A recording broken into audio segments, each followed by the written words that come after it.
السلام عليكم ورحمة الله وبركاته.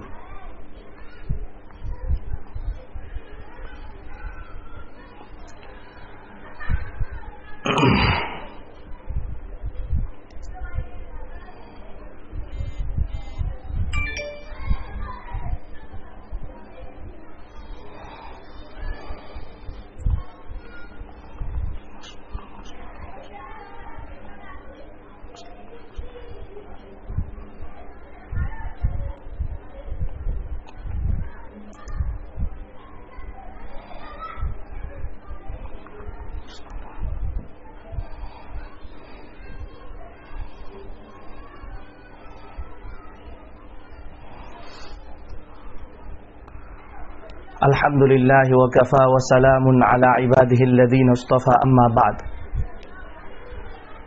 فقد قال الله سبحانه وتعالى في محكم تنزيله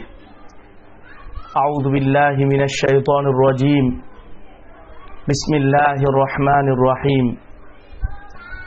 ومن الليل فتهجد به نافلة لك صدق الله العظيم. وقال النبي صلى الله عليه وسلم عليكم بقيام الليل فإنه دأب الصالحين قبلكم وهو مغفرة للسيئات ومنهاة عن الإثم وهو قربة لكم إلى ربكم رواه مسلم. Senjinyo leza de Tadana toka shin lujime myane Tadana toka shin mema baunu kumya ကျွန်တော်တို့ဒီတစ်ပတ်တင်ပြမယ်ခေါင်းစဉ်ကတော့ကျွန်တော်တို့ရဲ့ပတ်ဝန်းကျင်မှာတော်တော်လေးလူသိများတဲ့နဖီလ်နမတ်တွေရဲ့အကြောင်းတွေဖြစ်ပါတယ်ကျွန်တော်တို့ဒီဆရာဝန်တဦးကဒီအစီအစဉ်ရဲ့ comment တစ်ခုမှာအရှရာအကြောင်းဂျတ်နမတ်ရဲ့အကြောင်းအဝါဘီနမတ်ရဲ့အကြောင်းနောက်ပြီးတော့ဒီကျွန်တော်တို့တာဟဂျွတ်နမတ်ရဲ့အကြောင်းတွေကိုလည်းရှင်းပြပေးပါဆိုပြီးတော့တောင်းဆိုထားတာရှိပါတယ်တော်တော်လေးတော့တောင်းဆိုထားတာကြာသွားပြီအဲ့တော့ဒီအခုလို့ကျွန်တော်တို့ဒီအခြေအနေမျိုးတွေမှာအိမ်တွေမှာအထူးသဖြင့်ကျွန်တော်တို့တွေအချိန်တွေကိုကုံဆုံးနေရတယ်အဲ့လိုအခြေအနေမျိုးတွေမှာနဖီလ်နမတ်တွေကိုမြောက်များစွာနဲ့ကျွန်တော်တို့စောင့်တည်ဖို့လိုအပ်ပါတယ်ဆိုပြီးခဲ့တဲ့အစီအစဉ်တွေမှာလည်းတင်ပြခဲ့သလိုပဲဖရတ်နမတ်တွေကျွန်တော်တို့တွေဝတ်ပြုကြတယ်ဒါကတော့ကျွန်တော်တို့ဘောမှာရှိနေတဲ့တာဝန်တစ်ခုကိုကျွန်တော်တို့တွေကတာဝန်ချခြင်းဖြစ်တယ်ဒီတာဝန်ကကျွန်တော်တို့မဖြစ်မနေလုပ်ကိုလုပ်ရမယ်ဒါပေမဲ့ထပ်ပြီးတော့မြင့်မြတ်တော်မူသောအလ္လာဟ်ရှိမတ်ကကျွန်တော်တို့ပေါ်မှာကျေးဇူးပြုတော်မူတယ်နဖီလ်နမတ်တွေကိုလည်းဖတ်မယ်ဆိုရင်ဖတ်လို့ရအောင်အစီအစဉ်တွေကျွန်တော်တို့တွေကိုအချိန်တွေပေးထားတော်မူပါတယ်ကျွန်တော်တို့ရဲ့နဗီကြီးဆလ္လာလာဟူအလိုင်ဝါဆလမ်ကလည်းဒီနဖီလ်နမတ်တွေဝတ်ပြုဖို့နဲ့ပတ်သက်ပြီးတော့အွမ်မတ်ကိုဟာဒီသ်တော်ပေါင်းမြောက်များစွာမှာတိုက်တွန်းနှိုးဆော်ခဲ့ပါတယ်ဥစွာပထမကျွန်တော်တို့ဟာဒီသ်တော်တစ်ပုဒ်အလုံးသိရှိပြီးဖြစ်ပါတယ်နဖီလ်နမတ်တွေရဲ့အရေးပါတာကိုဖော်ပြထားတဲ့ဟာဒီသ်တော်ဖြစ်တယ်ဒီဟာဒီသ်တော်မှာကျွန်တော်တို့ရဲ့နဗီကြီးဆလ္လာလာဟူအလိုင်ဝါဆလမ်ကအမိန့်ရှိတယ်အင်နအဝလမာယူဟာဆဘ်ဘီဟီလ်အဘ်ဒူယောမလ်ကိယာမတ်မင်အမလီဟီဆလာတူကိယာမတ်နေ့မှာလူသားတွေရဲ့အီဘာဒတ်နဲ့ပတ်သက်ပြီးတော့စစ်ကြောတဲ့အခါမှာကျွန်တော်တို့တွေပြုကျင့်နေတဲ့အီဘာဒတ်တွေထဲမှာပထမဦးဆုံးစစ်ကြောခြင်းခံရမယ့်အီဘာဒတ်ကတော့နမတ်ဖြစ်ပါတယ်နမတ်နဲ့ပတ်သက်ပြီးတော့အလ္လာဟ်ရှိမြတ်ကပထမဦးဆုံးကျွန်တော်တို့တွေကိုစစ်ဆေးမယ်တဲ့ فإن صلحت فقد أفلح وأنجح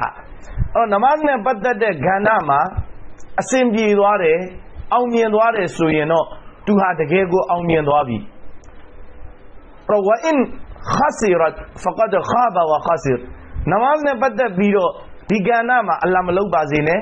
သူဟာဆိုရင်ရှုံးသွားမယ်ဆာမင်းပွဲကျသွားမယ်ဆိုရင်တော့သူဟာတကယ်ကိုဆုံးရှုံးသူဖြစ်လိမ့်မယ်အဲ့လိုဆုံးရှုံးသွားတဲ့သူတွေနဲ့ပတ်သက်ပြီးတော့မြင့်မြတ်တော်မူသောအလ္လာဟ်ရှိမတ်ကကောင်းကင်တမန်တော်တွေကိုအမိန့်ရှိမယ်တဲ့ انظروا هل لعبدي من تطوع တင်တို့တွေကြည့်ကြပါတဲ့ငါရဲ့ဘန္တာကနော်ဘယ်လိုနဖီလ်နမတ်တွေကိုဝတ်ပြုထားတာရှိတယ်လေရှိတယ်ဆိုရင်တော့သူ့ရဲ့ဖရတ်ပိုင်းတွေမှာယွန်နေသွားတဲ့ယွန်နေချက်တွေကိုသူဖတ်ထားတဲ့နဖီလ်တွေနဲ့ပြန်လည်ပြီးတော့မှဖြည့်ဆွတ်ပေးပါဆိုပြီးတော့အလောရှိမြတ်ကအမိန့်ရှိမယ်ဒီကနေပြီးတော့ကျွန်တော်တို့တွေနဖီလ်နမတ်တွေကိုလည်းပေါ်လျော့စွာနဲ့ကျွန်တော်တို့ထားလို့မရဘူးဒါတွေကလည်းကျွန်တော်တို့နိုင်ရင်နိုင်တယ်လို့ဖတ်ရမယ်နမတ်တွေဖြစ်တယ်ကျွန်တော်တို့ရဲ့ဖရတ်နမတ်တွေရဲ့စံချိန်စံညွှန်းတွေကျွန်တော်တို့ဘယ်လိုအနေအထားတွေမှာရှိလဲဆိုတာမသိနိုင်ဘူးအလောရှိမြတ်နှစ်သက်တဲ့ပုံစံမျိုးလားယွန်နေနေသလားဘယ်လိုလဲဆိုတာကျွန်တော်တို့အာမခံချက်ပေးလို့မရတဲ့အပေါ်မှာနဖီလ်နမတ်တွေကိုလည်းကျွန်တော်တို့တွေကဖတ်နေဖို့လိုအပ်ပါနောက်တခြားဟာဒီသ်တော်တစ်ပုဒ်မှာကျွန်တော်တို့ဒီဗုဒ္ဓဟူးနေ့အစီအစဉ်မှာလည်းအဲ့ဒီဟာဒီသ်တော်ကိုတင်ပြပြီးဖြစ်တယ်အဲ့ဒီဟာဒီသ်တော်ရဲ့အစပိုင်းကိုတင်ပြတာအဲ့ဒီဟာဒီသ်တော်ထဲမှာအလောရှိမြတ်ကမိန့်တော်မူတယ်ဟာဒီစ်ကုဒ်စီဖြစ်တယ်ကျွန်တော်တို့ရဲ့နဗီကြီးဆလ္လာလာဟ်အလိုင်းဝါဆလမ်ကပြန်လည်ပြီးတော့မှတဆင့်စင့်ပြန်ထားတဲ့ဟာဒီသ်တော်ဖြစ်ပါတယ်ဟာဒီစ်ကုဒ်စီအဲ့ဒီဟာဒီစ်ကုဒ်စီမှာအလောရှိမြတ်ကဗာမိန့်လဲဆိုတော့ဘန္တာတယောက်ဟာဖရတ်နမတ်တွေကိုဝတ်ပြုတယ်ဆိုရင်အလောရှိမြတ်နဲ့သူကနိကတ်မှုတွေရတယ်ဆက်လက်ပြီးတော့သူ့အနေနဲ့နဖီလ်နမတ်တွေကိုပါဝတ်ပြုတယ်ဆိုရင်တော့တဲ့လာယဇာလူအဘဒီယတကရဘူအီလိုင်ယဘင်နဝါဖီလဟတ်တာအဟစ်ဘဟူနဖီလ်နမတ်တွေဖတ်ပြင်းဖတ်ရင်းနဲ့ငါရဲ့ဘန္တာငါရဲ့ကြေးကျွန်ဟာတဖြည်းဖြည်းနဲ့ငါမနဲ့နိကတ်မှုတွေကိုသူဟာယူနေတယ်တဲ့နောက်ဆုံးသူ့ကိုငါချစ်သွားတယ်ငါချစ်သွားတဲ့အနေထားတိအောင်သူကနဖီလ်နမတ်တွေစောက်တည်ပြီးတော့ကျင့်ကြံလာတာကိုတွေ့ရတယ်ဆိုပြီးတော့မှအမိန့်ရှိတယ်အဲ့လိုအလောရှိမြတ်နဲ့နိကတ်မှုတွေရသွားပြီဆိုရင်တဲ့သူ့ရဲ့မြင်ချင်းကြည်ချင်းသူ့ရဲ့ကြားချင်းသူ့ရဲ့လောက်ရက်တွေအားလုံးဟာအလောရှိမြတ်ကျင့်တဲ့နှစ်သက်မှုတွေရဖို့အတွက်ရှေ့ရှုပြီးတော့လုံနိုင်သွားမှာဖြစ်တယ်ဒါကတော့နဖီလ်နမတ်တွေရဲ့အကျိုးဖဇီလတ်တွေကိုတင်ပြခြင်းဖြစ်ပါတယ်ကျွန်တော်တို့နောက်ထပ်အကျိုးကျေးဇူးတွေကိုကျွန်တော်တို့ရဲ့ဆရာကြီးဟာဇတ်ရှိုက်မောလာနာဇကရီယာရာဟီမဟူလာတခင်ကြီးကမိမိရဲ့ဖဇာအီလီနမတ်ကျမ်းထဲမှာနမတ်ရဲ့အကျိုးကျေးဇူးတွေကိုဖော်ပြရင်းနဲ့နဖီလ်နမတ်တွေရဲ့အကျိုးကျေးဇူးတွေကိုလည်းတိတက်အလင်းသိတယ်လို့ဖော်ပြထားတာတွေကိုကျွန်တော်တို့တွေ့ရတယ်အဲ့တော့ဖဇာအီလီနမတ်ကိုလည်းကျွန်တော်တို့တွေပြန်လည်ပြီးတော့မှလေ့လာဖို့အကြံပြုခြင်းပါတယ်ဒီနေ့အဓိကတင်ပြခြင်းတာကတော့ကျွန်တော်တို့ဒီပတ်ဝန်းကျင်မှာအများစုနဲ့ယဉ်နီးနေတဲ့နဖီလ်နမတ်တွေရှိတယ်နေ့စဉ်သူ့အချိန်နဲ့သူစောင့်တည်ရတဲ့ကျွန်တော်တို့ဒီနဖီလ်နမတ်တွေရှိပါတယ်အဲ့တော့အဲ့နဖီလ်နမတ်တွေထဲမှာဥစွာပထမမနေ့မိုးလင်းတာနဲ့ကျွန်တော်တို့အရှရာတ်နမတ်ဖတ်တယ်အရှရာတ်ဆိုတဲ့နမတ်ပြီးပြီဆိုရင်နေ့တက်လာတဲ့အချိန်မှာကျွန်တော်တို့ဆလာတုဒူဟာဂျာရှ်နမတ်ဆိုပြီးတော့ကျွန်တော်တို့ဖတ်တယ်ပြီးတဲ့အခါမှာကျွန်တော်တို့ဒီမဂရစ်နမတ်ပြီးတဲ့အခါမှာအဝါဘီနမတ်ဆိုပြီးတော့ဝတ်ပြုလေးရှိပါတယ်နောက်ညရဲ့တကောင်းရံမှာထပြီးတော့တဟဂျွတ်နမတ်ကိုကျွန်တော်တို့တွေဝတ်ပြုကြတယ်အဲ့တော့တခြားသောနဖီလ်နမတ်တွေလည်းအများအများရှိပါသေးတယ်ဥပမာဆလာတုလ်ဟာဂျတ်ရှိမယ်ဆလာတုလ်အစ္စတီခါရာရှိမယ်နောက်ရှုကရီယာနမတ်တွေဖတ်ကြတယ်တောဘာနမတ်တွေဖတ်ကြတယ်အများအများကျွန်တော်တို့ဒီနဖီလ်နမတ်တွေရှိတယ်အဲ့တော့အဲ့ဒီနဖီလ်တွေထဲမှာအထူးတလဲနေ့စဉ်နဲ့အမြသူတော်စင်တွေဝတ်ပြုလေးရှိတဲ့နမတ်ကတော့ကျွန်တော်တို့ဒီပြောခဲ့တဲ့၄မျိုးဖြစ်ပါတယ်အဲ့ဒီနဖီလ်နမတ်တွေရဲ့အကြောင်းကိုဒီနေ့အင်ရှာအလ္လာဟ်တင်ပြလိုပါတယ်အဲ့တော့ဒီနဖီလ်နမတ်တွေကဟာဒီသ်တော်ပေါင်းမြောက်များစွာမှာအခုကျွန်တော်တို့ပြောပြလိုက်တဲ့ဒီနမတ်တွေရဲ့အကြောင်းကိုဖော်ပြထားပါတယ်ကျွန်တော်တို့နဗီကြီးဆလ္လာလာဟ်အလိုင်းဝါဆလမ်ကိုတော်တိုင်းဒီနမတ်တွေကိုဝတ်ပြုတယ်ဆာဟာဘာတောကာကြီးတွေကိုလည်းတိုက်တွန်းခဲ့တယ်ဒါတွေဖတ်ဖို့အတွက်တော့ဘယ်ပုံဘယ်နည်းနဲ့ဘဏ္ဍရကာတ်ဖတ်ရမယ်ဆိုတဲ့အနေအထားလေးတွေကိုကျွန်တော်တို့နဗီကြီးဆလ္လာလာဟ်အလိုင်းဝါဆလမ်ကသင်ပေးခဲ့ပါအဲ့တော့နဗီကြီးကကျွန်တော်တို့အွမ်မတ်တီတွေကိုအယံတနာတော်မူတယ်အလောရှိမြတ်ကလည်းကျွန်တော်တို့ကိုအယံတနာတယ်ကျွန်တော်တို့ကအားလုံးရဲ့စိတ်ထဲမှာဘာပဲလှုပ်ကျွန်တော်တို့နဗီကြီးဆလ္လာလာဟ်အလိုင်းဝါဆလမ်လှုပ်သွားတဲ့အတိုင်းလှုပ်ချင်ကြတယ်လှုပ်ဖို့လည်းလိုအပ်တယ်အဲ့လိုကျွန်တော်တို့ဒီစိတ်အားထက်တန်ကြတယ်အားလုံးအဲ့တော့ဒီစိတ်ဓာတ်ကလေးတွေကိုမြတ်တော်မူသောအလောရှိမြတ်ကတန်ဖိုးထားတော်မူတယ်ဒါကြောင့်မလို့နဖီလ်နမတ်ဖတ်တဲ့နေရာမှာကျွန်တော်တို့အနေနဲ့2ရကာအတ်ကနေစပြီးတော့ဖတ်လို့ရတယ်အနည်းဆုံးကျွန်တော်တို့နဗီကြီးဆလ္လာလာဟ်အလိုင်းဝါဆလမ်က2ရကာအတ်ဥမာအရှရာတ်ဆိုရင်လည်း2ရကာအတ်ဝတ်ပြုတယ်ဆိုတဲ့ riwayat စင်ပြန်ချက်တွေလာရှိတယ်လို့4 rak'at ဝတ်ပြုတယ်ဆိုတဲ့စင်ပြန်ချက်တွေလည်းလာရှိပါတယ်ဆိုလိုချင်တာက2 rak'at ပဲနိုင်တဲ့သူက2 rak'at ဖတ်လိုက်ရင်လည်းဆွန်နတ်အထမြောက်သွားမယ်ဒီလိုပဲကျွန်တော်တို့ဒီcharge namaz နဲ့ပတ်သက်ပြီးတော့ဆိုရင်လည်းကျွန်တော်တို့နဗီကြီးဆလ္လာလာဟ်အလိုင်းဝါဆလမ်က4 rak'at ဝတ်ပြုခဲ့တယ်ဆိုတဲ့ကျွန်တော်တို့ riwayat တွေလည်းတွေ့ရတယ်လို့10 rak'at အထိဝတ်ပြုတယ်ဆိုတဲ့စင်ပြန်ချက်တွေလည်းကျွန်တော်တို့တွေ့ရတယ်4 rak'at နိုင်တဲ့သူက4 rak'at 10 rak'at နိုင်တဲ့သူတွေက10 rak'at ဖတ်လိုက်တယ်ဆိုရင်ဒီဆွန်နတ်တော်ကိုအကောင့်တွေပေါ်ရကြသွားမယ်ရောက်သွားမယ်နောက်အဝါဘီနဲ့ပတ်သက်ပြီးတော့ကျွန်တော်တို့ဒီ6 rak'at အများစုကြော်ကြတယ်ဒီ6 rak'at ထဲမှာ2 rak'at ဖတ်တဲ့ riwayat တွေရှိတယ်4 rak'at ဖတ်တဲ့ riwayat တွေရှိတယ်6 rak'at ဖတ်တယ်ဆိုတဲ့ riwayat စင်ပြန်ချက်တွေလည်းရှိပါတယ်ဘယ်သူကဘယ်လောက်နိုင်တယ်လဲနိုင်တယ်လို့ကျွန်တော်တို့ဖတ်လိုက်ကျွန်တော်တို့ဒီဆွန်နတ်ကိုအကောင့်ထဲပေါ်တဲ့ဆဝပ်တွေရရှိသွားမယ်နောက် tahajjud namaz အများသိတာ tahajjud namaz ရဲ့အများဆုံးအတိုင်းအတာက12 rak'at ဖြစ်တယ်ကျွန်တော်တို့ Hanafi mazhab မှာ12 rak'at ပညာရှင်တွေကအများဆုံးသတ်မှတ်ထားတယ် hadith တော်တွေကနေမိညာကိုကားပြီးတော့အနည်းဆုံး2 rak'at ဖတ်မယ်ဆိုရင်လေဒီ2 rak'at ရဲ့ဖတ်လိုက်ခြင်းကြောင့်ဆလာတ်tahajjud ဖတ်တဲ့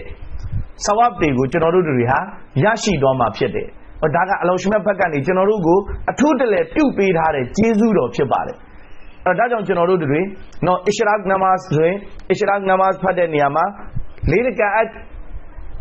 သတ်မှတ်ထားတယ်2 rak'at တည်းဖတ်မယ်ဆိုရင်လည်း2 rak'at ဖတ်လို့ရတယ်ဆိုတဲ့အထောက်အထားတွေကျွန်တော်တို့တွေ့ရတယ်ဒီမှာ ishraq ရဲ့သဘောတရားနဲ့ ishraq ရဲ့အချိန်လေးကဘယ်အချိန်နေလဲဒါလေးတွေလည်းကျွန်တော်တို့သိဖို့လိုအပ်ပါတယ်ishraq ဆိုတာကကျွန်တော်တို့အာရဘီစာပေမှာဆိုရင် ishraq ရဲ့အဓိပ္ပာယ်ကအာရဘီလိုဖြစ်တယ်ဆိုလိုချင်တာကနေမင်းလင်းလာတဲ့အချိန်လို့လည်းအဓိပ္ပာယ်ရတယ်ဆိုလိုချင်တာကနေမင်းကြီးကထွက်ပြူလာတယ်အလင်းတွေခွင်းပေးနေတယ်အလင်းတွေပေးနေတယ်ဆိုတဲ့ဒါဆိုရင်သဘောဆောင်ဆလာတုလ် ishraq ဆိုတော့နေထွက်လာပြီးတဲ့နောက်ပိုင်းမှာဖတ်ရတဲ့နမတ်ဆိုပြီးတော့ကျွန်တော်တို့အလွယ်တကူသဘောပေါက်လို့ရပါတယ်ဒါကြောင့်မလို့ပညာရှင်ကြီးတွေကအမိန့်ရှိတယ်မနေ့ကျွန်တော်တို့တွေဖဂျ်နမတ်ဖတ်ပြီးတဲ့အခါမှာနေထွက်အောင်ကျွန်တော်တို့စောင့်ရတယ်နေထွက်ပြီးတဲ့အချိန်ကျွန်တော်တို့ဒီ15မိနစ်လောက်စောင့်ပြီးတာနဲ့ဆလာတုလ် ishraq ရဲ့အချိန်ဟာစပါတယ်အဲ့15မိနစ်လောက်စောင့်ပြီးတာနဲ့နေထွက်တဲ့အချိန်ဥမာဖြင့်မနေ့မိုးလင်းဆိုရင်ကျွန်တော်တို့ဒီရက်ပိုင်းနေမှာဆိုရင်ကျွန်တော်တို့ဒီမန်းလေးဘက်မှာနေထွက်တဲ့အချိန်က6နာရီနဲ့ကျွန်တော်တို့20ထားပါတော့6နာရီနဲ့20ပေါ့ပမာအားဖြင့်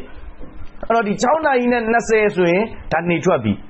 6နာရီ35လောက်ကနေစပြီးတော့ဒီနမတ်ကိုဖတ်လို့ရပြီဆလာတုလ် ishraq ရဲ့နီယတ်နဲ့ကျွန်တော်တို့2 rak'at စီခွဲပြီးတော့မှဖတ်ရတယ်ဒါကိုဆလာတုလ် ishraq နမတ်ဆိုပြီးတော့မှကျွန်တော်တို့ခေါ်ပါတယ်ဒီ ishraq နမတ်ဖတ်တာနဲ့ပတ်သက်ပြီးတော့ riwayat တွေအကျိုးကျေးဇူးတွေအမြောက်အများလာရှိတယ်အဲ့ဒီထဲကတချို့သောအကျိုးကျေးဇူးလေးတွေကိုဒီနေ့ကျွန်တော်တို့ဖတ်တဲ့နေရာမှာအနှစ်သာရတွေပို့ပြီးတော့မှခံစားလို့ရအောင်ဒီဆဝပ်တွေကိုမျှော်ကိုးပြီးတော့ဖတ်လို့ရအောင်တင်ပြလိုပါတယ်ပထမဦးဆုံး hadith ကတော့ Hazrat Nu'aym bin Hammar ဆိုတဲ့ဆာဟာဘီကြီးထံကနေစင်ပြန်ချက်လာရှိတယ်ဒီဆာဟာဘီကြီးကပြောပြတယ်ကျွန်တော်ရဲ့ကုရမကြီးဆလ္လာလာဟ်အလိုင်းဝါဆလမ်မိန့်ကြားတာကိုကျွန်တော်ကြားခဲ့တယ်ကုရမကြီးဆလ္လာလာဟ်အလိုင်းဝါဆလမ်ကဘသူတန်ကနေတဆင့်မိန့်ကြားတာလဲဆိုတော့အလောရှင်မြတ်မိန့်တာကိုတဆင့်ပြန်လဲပြီးတော့မှမိန့်ကြားထားပါတယ်ယဘနာအာဒမ်အိုအာဒမ်အလိုင်ဆလမ်ရဲ့သားတို့لا تعجزني من 4 ركعات في أول نهارك أكفك آخره နေ့အစပိုင်းမှာ4 rak'at အတင်တို့တွေဖတ်လိုက်အဲ့လိုဖတ်လိုက်ခြင်းအပြင်နေ့ရဲ့ကျွန်တော်တို့နောက်ဆုံးရံပေါ့ဆိုလိုချင်တာကနေ့အစမှာ4 rak'at ဖတ်လိုက်တယ်ဆိုရင်ကျွန်တော်တို့နေ့ဆုံးငံဒီညနေခင်းအချိန်တွေမှာကျွန်တော်တို့တွေအလုရှုပ်တယ်ဒါကြောင့်မလို့အဆလနမတ်ပြီးရင်ဘာမှနမတ်မဖတ်ဖို့ကျွန်တော်တို့ကိုပြောပြထားတယ်ညွှန်ကြားထားတယ်ဘာကြောင့်လဲဆိုတော့အဲ့ဒီအဆလနမတ်ပြီးပြီဆိုရင်အလုတွေရှုပ်တယ်ဆိုင်သိမ်းရတာအလုသိမ်းရတာအလုတွေရှုပ်ကြတယ်အဲ့လိုအခြေအနေမျိုးမှာနမတ်တွေကျွန်တော်တို့တွေဖတ်လို့မရဘူးဖတ်ခွင့်နေမရဘူးအဲ့ဒီပုံမှာအလောရှင်မြတ်ကဒီ ishraq ဖတ်တဲ့ပုံကိုများအတွက်ထိုအချိန်မှာ ဒီညနေပိုင်းနေမှာအလ္လာဟ်ရှုဘတ်ကဆဝပ်တွေကိုလည်းထပ်ပေးအောင်မယ်ဒါရင်မကတည်းကထပ်ပြီးတော့ကျွန်တော်တို့တွေရဲ့ညနေပိုင်းလုပ်ငန်းတွေမှာလွယ်ကူအောင်လို့အလ္လာဟ်ရှုဘတ်ကစီစဉ်ပေးမယ်ဒါအစ္စရာရဲ့တနည်းအားဖြင့်ပြောမယ်ဆိုရင်အစ္စရာဖတ်လို့ရတဲ့ဆဝပ်တွေညနေခင်းမှာမဖတ်လိုက်ရဘူးဖတ်လို့လည်းမရဘူးအဲ့ဒီပေါ်မှာကျွန်တော်တို့ဆဝပ်မနှဲသွားဘူးမနေ့မှဖတ်ခဲ့တယ်ဆိုရင်ညနေမှာလည်းဆဝပ်ထပ်ရအောင်ပဲတဲ့နောက်တစ်ခုကကျွန်တော်တို့ရဲ့လောကီရေးရာလုပ်ငန်းဆောင်တာတွေမှာလည်းအလ္လာဟ်ရှုဘတ်ကလွယ်ကူမှုတွေချီးမြှင့်ပေးမှာဖြစ်ပါတယ်အဲ့တော့အဘူဒါဝုဒ်ကျမ်းမှာဒီရီဝါယတ်ကိုကျွန်တော်တို့တွေ့ရပါတယ်နောက်တဲ့ကျွန်တော်တို့ဒီဟာဒီသ်တစ်ပုဒ်အစ္စရာနဲ့ပတ်သက်ပြီးတော့လာရှိတယ်ဟာဇတ်အနတ်ရာဒီယல்லாဟူတအာလာအန်ဟူတခင်ကြီးထံကနေပြီးတော့မှစင်ပြန်ချက်လာရှိပါတခင်ကြီးအနေနဲ့ဗာမိတ်လဲဆိုတော့ဒီကုရ်အာန်ကြီးဆလ္လာလာဟ်အလိုင်းဝါဆလမ်မိန့်ကြားတာကိုပြန်လည်ပြီးတော့မှစင်ပြန်တယ်ကျွန်တော်တို့ရဲ့နဗီကြီးဆလ္လာလာဟ်အလိုင်းဝါဆလမ်ကအမိန့်ရှိတယ်တဦးတယောက်ဟာဖဂျ်နမတ်ကိုဂျမာအတ်နဲ့သူဟာဝတ်ပြုအခုအချိန်မှာတော့ချွင်းချက်အနေနဲ့ပေါ့လေဂျမာအတ်နဲ့ဝတ်ပြုဖို့အများစုအတွက်မဖြစ်နိုင်ဘူးဖြစ်နိုင်တဲ့အခြေအနေတွေမှာလည်းကျွန်တော်တို့ဝတ်ပြုမယ်ဝတ်တော်ဝတ်ပြုခြင်းနဲ့ဒါပေမဲ့ဝတ်ပြုခွင့်မရလို့အခြေအနေအကြောင်းကြောင့်ဆိုရင်လည်းအင်ရှာအလ္လာဟ်တအာလာဒီဆဝပ်ကိုအလ္လာဟ်ရှုဘတ်ကမုတ်ချကျွန်တော်တို့ကိုချီးမြှင့်မှာဖြစ်ပါတယ်အဲ့တော့တဦးတယောက်ကဖဂျ်နမတ်ကိုဂျမာအတ်နဲ့ဝတ်ပြုပြီးတော့သူဟာအဲ့ဒီဖဂျ်ဖတ်တဲ့နေရာမှာပဲနေထွက်တဲ့အချိန်အထိထိုင်ပြီးတော့အလ္လာဟ်ရှုဘတ်ကိုတရိယာတမှုမှာမွေ့လျောနေမယ်တဲ့ပြီးတဲ့အခါမှာသူအနေနဲ့နေထွက်လာပြီးတဲ့နောက်မှာအခုနကျွန်တော်တို့ပြောသလို15မိနစ်လောက်ဆိုင်းငံ့ပြီးတော့နမတ်2 ရကာအတ်တူဝတ်ပြုလိုက်မယ်ဆိုရင်တဲ့အဲ့ဒီနမတ်2 ရကာအတ်ဟာတဲ့ဟဂျ်နဲ့ဥမရာလုပ်တဲ့ဆဝပ်တွေကိုဆောင်ကျင်းလာပေးမှာဖြစ်တယ်ဒီ2 ရကာအတ်ဝတ်ပြုလိုက်မယ်ဆိုရင်သူဟာဟဂျ်နဲ့ဥမရာလုပ်တဲ့ဆဝပ်တွေကိုရရှိမယ်တဲ့အဲ့ဒီမှာတော့ဟာဒီသ်မှာဘလို့စကားလုံးတွေသုံးထားလဲဆိုတော့လုံးဝပြည့်ပြည့်ဝဝဟဂျ်နဲ့ဥမရာလုပ်တဲ့ဆဝပ်တွေကိုကျွန်တော်တို့ကိုချီးမြှင့်မယ်ဆိုပြီးတော့မှအမိန့်ရှိထားပါတယ်ဒါကြောင့်ကျွန်တော်တို့အခုနပြောတဲ့ပထမစင်ပြန်ချက်မှာ4 ရကာအတ်ဒုတိယစင်ပြန်ချက်မှာ2 ရကာအတ်ဆိုပြီးတော့မှမိန့်ထားပါတယ်အဲ့တော့4 ရကာအတ်လုံးနိုင်တဲ့ပုဂ္ဂိုလ်များကလည်း4 ရကာအတ်လုံးဖတ်မယ်2 ရကာအတ်ပဲကျွန်တော်တို့ဖတ်နိုင်တယ်ဆိုရင်လည်းဘလို့မဆိုဒီ2 ရကာအတ်ကိုကျွန်တော်တို့ရအောင်ဖတ်လိုက်မယ်ဆိုရင်အင်ရှာအလ္လာဟ်တအာလာအကျိုးတွေအများကြီးကျွန်တော်တို့ရရှိပါလိမ့်မယ်နောက်ဆက်လက်ပြီးတော့တတိယဟာဒီသ်တော်တစ်ပုဒ်မှာဟာဇတ်အဘူဇရ်ရာဒီယல்லாဟူတအာလာအန်ဟူတခင်ကြီးထံကနေစင်ပြန်ချက်လာရှိတယ်အစ္စရာတ်နဲ့ပတ်သက်ပြီးတော့တတိယအကျိုးကျေးဇူးအဲ့တော့အဲ့ဒီမှာကုရ်အာန်ကြီးဆလ္လာလာဟ်အလိုင်းဝါဆလမ်ကဗာမိတ်လဲဆိုတော့တဲ့ကျွန်တော်တို့ရရှိထားတဲ့ခန္ဓာကိုယ်အစိတ်အပိုင်းတိုင်းအတွက်ဆွတ်တကာပေးဖို့လိုအပ်တယ်ဆိုလိုချင်တာကကျွန်တော်တို့လက်ဆိုရင်အဲ့ဒီလက်ရဲ့ဆွတ်တကာတဦးတယောက်ကိုကူညီတာသို့မဟုတ်ဒီလက်နဲ့ဘယ်သူကမှဒုက္ခမပေးဘဲနဲ့ကျွန်တော်တို့တွေထိမ့်သိမ့်ထားတာဒါတွေကဆွတ်တကာရဲ့အကျိုးကျေးဇူးတွေကိုရရှိစေတယ်အဲ့တော့ဒီခန္ဓာကိုယ်ရဲ့အစိတ်အပိုင်းတိုင်းအတွက်ပြုရမယ်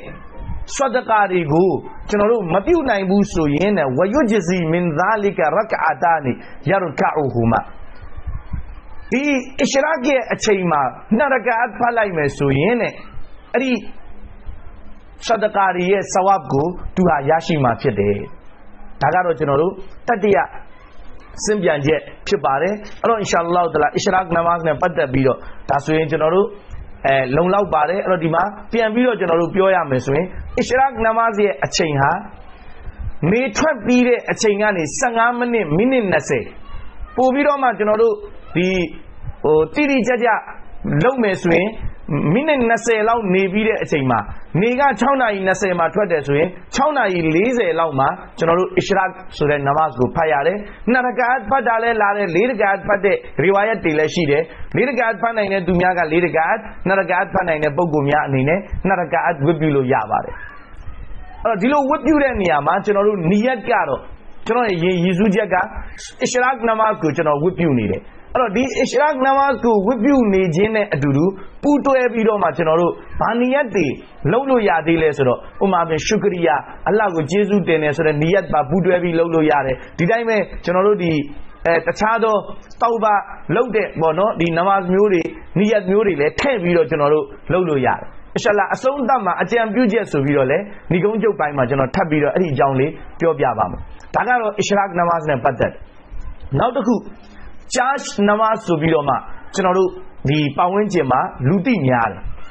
ဂျာရှ်ဆိုတာကတော့ဖာစီဘာသာစကားနဲ့ကျွန်တော်တို့ဒီနေတက်ချိန်လို့အဓိပ္ပာယ်ရအာရဘီလိုကျတော့ဆလာတုဒ်ဒူဟာလို့ပြောတယ် ဆိုလိုချင်တာကနေမြင့်တက်သွားတဲ့အချိန်မှာဖတ်ရတာပေါ့အဲ့တော့ပညာရှင်တွေကဒီဟာဒီသ်တော်တွေကိုကိုးကားပြီးတော့ဗောနော်ဘယ်အချိန်မှာဒီနမတ်ကိုဝတ်ပြုရလဲဆိုတော့ဟာဒီသ်တစ်ပုဒ်မှာကုရ်အာန်ကြီးဆလ္လာလဟ်အလัยဟိဝါစလမ်ကအချိန်သတ်မှတ်ပေးတာဒီဆလာတုဒ်ဒူဟာရဲ့အချိန်ကဘယ်အချိန်လဲဆိုတာကိုသတ်မှတ်ပေးတာအဲ့ဒီဟာဒီသ်မှာကုရ်အာန်ကဗာမိတ်လဲဆိုတော့ဆလာတုဒ်ဒူဟာဟီနာတရမီဒุลဖီဆွာလုဆိုလိုချင်တာကကလောအငယ်လေးတွေတွားပြီဆိုရင်သူတို့ရဲ့ခွာလေးတွေအပူဒဏ်ကိုခံလာရတဲ့အချိန်မှာတဲ့ဒီဆလာတုဒ်ဒူဟာဂျတ်နမတ်ကိုဖတ်ရတယ်ပညာရှင်တွေကဆိုလိုချင်တာကနေတော်တော်လေးမြင့်လာတဲ့အခါပေါ့နေထွက်ပြီးတော့နေရတဖြည်းဖြည်းနဲ့မြင့်လာတဲ့အခါအဲ့တော့အဲ့ဒီနေမြင့်လာတဲ့အခါကိုကျွန်တော်တို့ဒီခမန်းတွက်ပြီးတော့မှတင်ပြကြတာကဘာလဲဆိုတော့နေထွက်ပြီးတော့တဲ့တနာရီခွဲလောက်ဆိုတာနဲ့ဒီဆလာတုဒ်ဒူဟာဂျတ်နမတ်ကိုဖတ်လို့ရပြီတဲ့နေထွက်ပြီးတော့တနာရီခွဲလောက်ဆိုရင်ဖတ်လို့ရပြီအခုနကကျွန်တော်တို့6:20ကနေစံပြုပြီးတော့နော်ကျွန်တော်တို့တနာရီခွဲထပ်ပြီးတော့ပေါင်းလိုက်မယ်ဆိုရင်အဲ့ဒါဂျတ်နမတ်ဖတ်လို့ရပြီဘယ်ချိန်ထိဖတ်လို့ရလဲဆိုတော့တဲ့ကျွန်တော်တို့နေမွန်းမလွဲခင်10မိနစ်လောက်အလျင်အထိပေါ့အခုဆိုရင်ကျွန်တော်တို့17နာရီ55လောက်ဆိုရင်နေမွန်းလွဲသွားပြီအဲ့တော့17နာရီ55ဆိုတော့10မိနစ်ကျွန်တော်တို့ဒီဘက်ကိုစုပ်လိုက်တော့17နာရီ45 12မတ်တင်းပေါ့12မတ်တင်းလောက်အထိဒီနေ့ကျွန်တော်တို့ဒါဒီဇင်ဘာ9ရက်နေ့ပေါ့ဒီနေ့နဲ့တွက်မယ်ဆိုရင်အဲ့လိုကျွန်တော်တို့ဖတ်လို့ရကောင်းတာကတော့ဘာလဲဆိုတော့ကျွန်တော်တို့အိမ်မှာဒီတနေ့တာအချိန်စရာတွေပေါ့နော်တနစ်တာအချိန်စရာတွေကျွန်တော်တို့တကယ်ကိုနော်ကျွန်တော်တို့မြန်မာနိုင်ငံသူနိုင်ငံသားများရဲ့အပေါ်မှာကျေးဇူးပြုထားတယ်ဟာဂျီယာကုပ်ဒန်ကာဆပ်ဆရာအနေနဲ့မြို့တိုင်းပြည်နယ်တိုင်းအတွက်တနစ်စာသူကအချိန်စရာလေးတွေဆွဲပေးထားတယ်အဲ့တော့အဲ့ဒီမှာကျွန်တော်တို့တခြားလေးကြည့်ပြီးတော့အိမ်မှာကတ်ထားတင်ပါတယ်နောက်တချို့နောက်ပိုင်းထုတ်တဲ့ပြက်ကလေးတွေမှာဆိုရင်လည်းနေဆွဲနဲ့တကွနေဝင်နေထွက်နမတ်ချိန်တွေအဲ့မှာဖော်ပြထားတာတွေရှိပါတယ်ဘလို့မဆိုပေါ့လေကျွန်တော်တို့အစဉ်ပြေသလိုဒီအချိန်တွေကိုမှတ်သားထားဖို့လိုအပ်ပါတယ်အဲ့တော့အစ္စလာမ်ပြီးတဲ့အခါမှာဒီဂျတ်နမတ်နဲ့ပတ်သက်ပြီးတော့ပြောရမယ်ဆိုရင်နေထွက်ပြီးတဲ့အချိန်ကနေကျွန်တော်တို့ဒီတနာရီခွဲလောက်ကနေစပြီးတော့ဖတ်လို့ရတယ်နေမွန်းမလွဲခင်10မိနစ်အထိဒါဂျတ်နမတ်ဖတ်တဲ့အချိန်ဖြစ်ပါတယ်အဲ့တော့ဒီဂျတ်နမတ်နဲ့ပတ်သက်ပြီးတော့ရကာအတ်ကဘယ်လောက်ကျွန်တော်တို့ဖတ်ရမလဲအဲ့ဒီရကာအတ်တွေမှာ2မျိုးကျွန်တော်တို့တွေ့ရတယ်ရီဝါယတ်တွေမှာ4ရကာအတ်ဖတ်ရမယ်ဆိုတဲ့စင်ပြန်ချက်တွေလည်းတွေ့ရတယ်လို့8ရကာအတ်ဖတ်ရတယ်ဆိုတဲ့စင်ပြန်ချက်တွေလည်းတွေ့ရပါတယ်အဲ့တော့အခုနပြောသလိုပဲတချို့က4ရကာအတ်ပဲနိုင်နေဆိုရင်4ရကာအတ်ဖတ်လိုက်မယ်8ရကာအတ်နိုင်တဲ့ပုဂ္ဂိုလ်များအနေနဲ့လည်း8ရကာအတ်ဖတ်လို့ရပါတယ်အဲ့တော့ဒီမှာဟာဒီသ်တော်မှာဟာဇတ်အနတ်ရာဒီယல்லாဟူတအာလာအန်ဟူတခင်ကြီးထံကနေပြီးတော့မှစင်ပြန်ချက်လာရှိတယ်နောက်ကုရ်အာန်ကြီးဆလ္လာလဟ်အလိုင်းဝါဆလမ်ကဒီအမိန့်ရှိတော်မူတဲ့နေတက်ချိန်မှာပေါ့နော်အခုနကျွန်တော်တို့ပြောတဲ့ဂျတ်အချိန်မှာတဲ့တဦးတယောက်က12ရကာအတ်နမတ်ဝတ်ပြုမယ်ဆိုရင်အလ္လာဟ်ရှိမြတ်ကသူ့အတွက်ဂျန်နတ်မှာရွှေအိမ်တစ်ခုစောက်ပေးမယ်ရွှေနဲ့အတီးပြီးနေတဲ့အိမ်တစ်လုံးစောက်ပေးမယ်ဆိုပြီးတော့မှလာရှိတယ်တင်မီစီကျမ်းရဲ့ရီဝါယတ်ဖြစ်ပါဒီရီဝါယတ်မှာဆိုတော့12ရကာအတ်အထိဖတ်လို့ရတယ်ဆိုတာမျိုးကျွန်တော်တို့ကိုဖော်ပြထားတယ်နောက်တခြားကျွန်တော်တို့ရီဝါယတ်တစ်ခုမှကြတော့မလူလာလဲဆိုတော့ဒီဂျတ်အချိန်မှာဖတ်ရတဲ့နမတ်ကိုတဲ့တကယ်အလ္လာဟ်ရှိမြတ်ရဲ့အီဘာဒတ်ကိုအခလာစ်နဲ့စိတ်စေတနာဖြူစင်စွာနဲ့လုပ်တဲ့ပုံကိုယ်တွေဖတ်လေရှိတယ်အဲ့လိုပုံကိုယ်မျိုးတွေကိုဒီစရင်ထဲမှာပါဝင်ခြင်းနဲ့ဆိုရင်တဲ့ဂျတ်နမတ်ကိုဖတ်ပါဆိုပြီးတော့မှအမိန့်ရှိထားပါတယ်နောက်ဟာဇတ်အဘူဟူရိုင်ရာရာဒီယல்லாဟူတအာလာအန်ဟူတခင်ကြီးကစင်ပြန်တော်မူတယ်ကုရ်အာန်ကြီးဆလ္လာလဟ်အလိုင်းဝါဆလမ်ကတဲ့ကျွန်တော်ကို3ခုသောအရာနဲ့ပတ်သက်ပြီးတော့မှားတမ်းခဲ့တယ်ကျွန်တော်တည်တဲ့အထိအဲ့ဒီ3ခုကိုလွတ်ဖို့မရှိဘူးတဲ့အဲ့တော့နံပါတ်1ကတော့ဘာလဲဆိုတော့တဲ့လဇင်နဖီလ်ရူဇာ3ရက်ထားဖို့ဒုတိယအချက်ကတော့ဘာလဲဆိုတော့ဒီဂျတ်ရဲ့အချိန်မှာတဲ့ဂျတ်နမတ်ဖတ်ဖို့တချို့ရီဝါယတ်တွေမှာအရှရာတ်နမတ်ဆိုပြီးတော့လည်းလာရှိပါတယ်နောက်တတိယတစ်ချက်ကကြတော့မအိတ်ခင်မှာဝတ်တနမတ်တွေဖတ်ဖို့ဆိုပြီးတော့ကျွန်တော်ကိုမှာတယ်တဲ့ဒါကြောင့်ကျွန်တော်ဟာဒါကိုကျွန်တော်မစွတ်လွတ်ပါဘူးနောက်တဲ့ရီဝါယတ်တစ်ခုမှာမွတ်စလင်ကျမ်းရဲ့ရီဝါယတ်ပေါ့နော်ဟာဒီသ်အမတ်စင်1196မှာကုရ်အာန်ကြီးဆလ္လာလဟ်အလัยဟိဝါစလမ်နဲ့ပတ်သက်ပြီးတော့ဆာဘာကြီးတွေကစင့်ပြန်ပြီးတော့မှပြောပါတယ်ဘာပြောလဲဆိုတော့ Kuro Hare Namasku Chasia Chema, Lyrica at Wipuli Shidago, Tuyavare. Now Hazat Hani, Kurumaji Sallallahu Alaihi Wasallam ne, a new tore. Or the Hazat Hani, Takemajiga, Kurumaji Sallallahu Alaihi Wasallam, Fatih Makkah Aunaine Nimare, Kurumaji Sallallahu Alaihi Wasallam, Tumaya, Takemaya Engo, Chuamiala Mure, Pide Akama. Anima, ye choro mure, ye chobiro ready, do higher a chain, charge a chainma. General Nabiji Sallallahu Alaihi Wasallam, Shirka at Namaz whip you get a subiroma, Takemajiga Symbian Hare. But Harigo Chongo don't that bit of Pinashiniga, charge Namazi a chainha, Amuna Biodolo, Nitra Bide a chain and a trameson, Tana you quell out and a sabiro, whip you lo yadware, or any chainma, no the. Lyrica would be Leshi the Lu, Shirka Leshide, Sanaraka Subirole, Pobia Haradi Shiva. Tajon Genoru, the Chas Namaskule, Genoru Pademare, Tahasunat Muakada Chede, Kurumaji Sallallahu Alaihi Wasallam, Mimi Ashab Tori Gule, Tinamasku whip you would. I don't know Zorari, Genoru Hadith story ma, Amia Tuyavare. A Dinamasku whip you at Chimale, Sunat Nafil Namas. No Sunnat Namaz Pide, or Genoruga Gemale, Aguna Biodulu, Niyat, the Duebido, no Hajat Niyat, Shukri, Ya, Paden Namaz, Niyat, Elulidi, Niyat, the Putu Ebido Genoru, Pulo Yaba. Now Tadia, Awabin Namaz. Maghrib Pima Genoru, whip you jare. Amiado Avian Diluve Genoru Tijare, Awabin Namaz Suraha, the Maghrib Pide Chema, whip you yare, Subiro Majanoru Tiyat. But Hadith story Rema. Awabin Namaz ne Pata Bido, but Tapido Bari Genoru Tuya lesson, Chas Namasku, Awabin Subido, Povia Haragule Tuya. Awabin Surabale, Tara Arbi Zagalon Talon Shibare, Awabin Sura, Awab Sura Zagalogani Vidoma Lare, Awab Suraga, Alaushma Pegu, Pian Le Jelu Rebeya. Pian Le Dubo, alone imita, Alaushma Pegu, Pian Le do Tulu Rebeya. Aliani Vidoma Awabin, Salatul Awabin, Allah Bagu, Kono Nalon Toma Lone, Pian Ledo Tumia Pate Namazlu, Debeya. The Namaz Padana Pata Bido, General Huna Biodolo, the Chopiana Shiniga, Hadisma, Lare, Achadego, Kuka Bidoma, Awabin Suragare, Chash Namasku, Piora Subido, Piosu Jare. That we met General Pawinchima, Chojaraga. Awabin Namasura, Maghrib Namaz Pide Kama, whip you yare, Namasku Sulura, Chauraka at Ati, Pate Sure, Hadith story, Riwayat de Genoru Tuya. Or Genoru di, Maghrib Namaz Pide a Chaingube, Genoru Piavutamalai. Or Awabin Namaza, Maghrib Genoru Sunnati, Pabiware Akama, the Namasku, whip you yavare, or the Namazne Pata Bido. Imam Ibn Khuzaimah. Rahimahullah Takindiga, Mimi Jama, Tinamazi Ajango, Pobiatar. Hazrat Abu Huraira radiallahu ta'ala anu Takindi, Tangani Bido lesson Yanjadi Lashi. Did I make Imam Tirmizi, Rahimahullah Takindiga, Mimi Tirmizi Janema, a Maghrib being Kurumaji Sallallahu Alaihi Wasallam got Chauraka at Pachin Sure, Aka Auma, Hadith the book Pobiatar. Kurumaji Sallallahu Alaihi Wasallam got Amenshi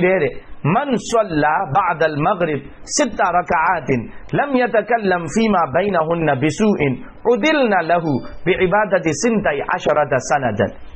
Tauti Yauha, Maghrib Namaz whip you pide Akama, Tunine Chauraka at